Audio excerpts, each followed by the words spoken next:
Okay, so boom, we got a policy update from Poshmark to help the shopper experience.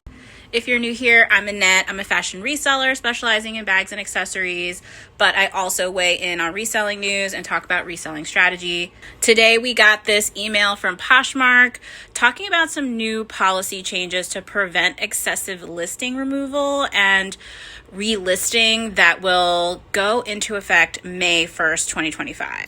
Here they go, making changes again without talking to their biggest user demographic, which is resellers.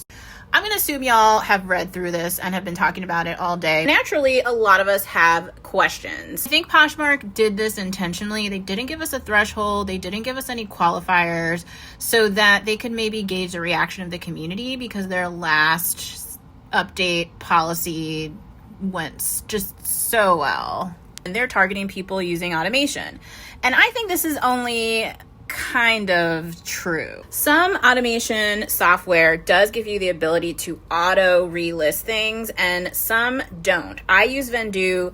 I have a bulk relist and delist feature, but I still have to go in manually and tell Vendoo how many listings, which listings I want it to bulk relist and delist for me. And I've always liked that because it keeps me focused and targeted on what I'm actually refreshing on what platform.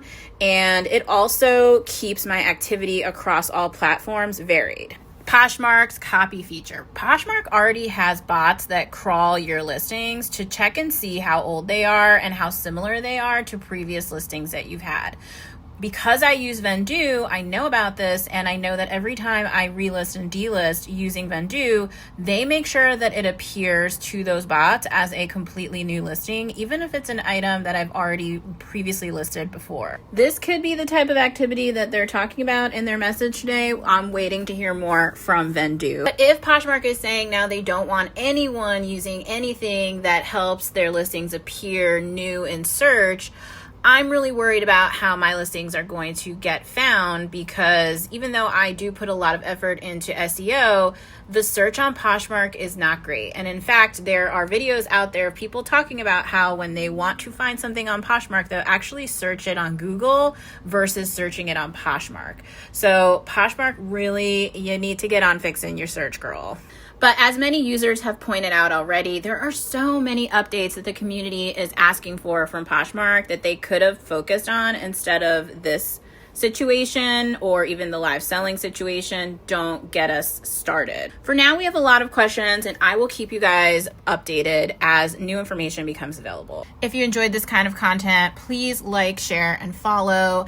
Consider joining my subscription group for just $1 a month here on Instagram. It really helps support the content. And as always, thanks for watching. Happy thrifting. Love you. Bye.